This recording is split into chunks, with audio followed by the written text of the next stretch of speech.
అంటే కేటీఆర్ గారు హైదరాబాద్ డెవలప్మెంట్ మేమే చేశామని మీరు చెప్తున్నారు. అయితే జూబ్లీలు చూస్తే నేను చెప్పడం కాదు, ప్రజలు చెప్పారు. ఇప్పుడు మీరు చూస్తే 21 సీటు కూడా కాంగ్రెస్కి ఇవ్వకుండా 18లో 23లో గెలిపించారు అంటేనే బీఆర్ఎస్ పార్టీ. దాన్ని బట్టి మీరు అర్థం చేసుకోవచ్చు. ప్రజలు మేం చెప్పడం కాదు, ప్రజలు కాంగ్రెస్ను హైదరాబాద్లో తిరస్కరించి మీరు ఇక్కడ వద్దు అని పంపించారు.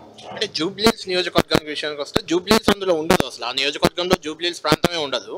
మిగిలిన ప్రసాద్ నగర్, వెంగళరావు నగర్, మధురా నగర్ ఇలాంటి కొన్ని మినహాయిస్తే మిగిలిన అన్ని ఆల్మోస్ట్ స్లమ్ ఏరియాసే. అక్కడ ఏం డెవలప్ చేయలేదు అని మీరు వారు మిమ్మల్ని 4వ తారీఖు నాడు జూబ్లీహిల్స్ నియోజకవర్గంలో బీఆర్ఎస్ పార్టీ ఆధ్వర్యంలో జరిగిన అభివృద్ధి ఏంటిది, ఎన్ని వేల కోట్లతో చేశాము నేను ప్రజెంటేషన్ ఇవ్వబోతున్నాను. దయచేసి మీరు కూడా రండి. దాదాపు 5,000 కోట్ల రూపాయలు అభివృద్ధి చేశాము. ఎక్కడ చేశాము, ఏం చేశాము, ఏ పనులు చేశాము నేను వివరంగా చెప్తాను. 2 ఏళ్లలో కాంగ్రెస్ చేసిందని వాళ్ళని తీసుకుని రమ్మని.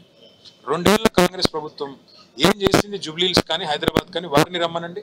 నేను 10 ఏళ్లలో మా ప్రభుత్వం ఏం చేసిందో నేను వివరంగా, ఎందుకంటే మున్సిపల్ మంత్రిగా నేనే ఉన్నాను కాబట్టి వివరంగా 5,000 కోట్లతో ఎక్కడెక్కడ ఏమేమి అభివృద్ధి చేశాం జూబ్లీహిల్స్ నియోజకవర్గంలో నేను చెప్తాను. ఆ ప్రోగ్రెస్ రిపోర్ట్ ఆధారంగానే ప్రజల దగ్గరికి వెళ్ళి ఓటు అడుగుతాం. అంటే కేటీఆర్ గారు అభివృద్ధి ఒక్కటే ఎన్నికల్లో ప్రభావం చూపే అంశం కాదు, ఇంకా చాలా అంశాలు ఉంటాయి. ఆ రకంగా అధికార పార్టీకి ఉండే అడ్వాంటేజ్ ఉండదంటారా? అధికార పార్టీ పరిస్థితి ఎట్లుందంటే ఇవాళ వాళ్ళ పార్టీ ఎమ్మెల్యేలే చెప్తున్నారు, మేము పెళ్లిలకు పేరెంటాలు తిరగడం తప్ప ఎందుకు పనికి రాకుండా పోయాము, రూపాయి లేదు మా దగ్గర అని ఎన్ఎం శ్రీనివాసరెడ్డి గారు మహబూబ్నగర్ ఎమ్మెల్యే చెప్తున్నారు. ఇంకో ఎమ్మెల్యే గారు అయితే మాకు ఈ ముఖ్యమంత్రి మాటలు చూడండి, ఒక్క బీఆర్ఎస్ నాయకుడు ఇంటికి పోడు, ఒక్క బీఆర్ఎస్ నాయకుడు మళ్ళీ ఇల్లు చూడడు. ఎవరు మాట్లాడతారండి ఈ మాటలు? 10 ఏళ్ళు కేసీఆర్ గారి పరిపాలనలో శాంతి భద్రతలు సవ్యంగా ఉన్నాయి కాబట్టి పరిశ్రమలు వచ్చినాయి.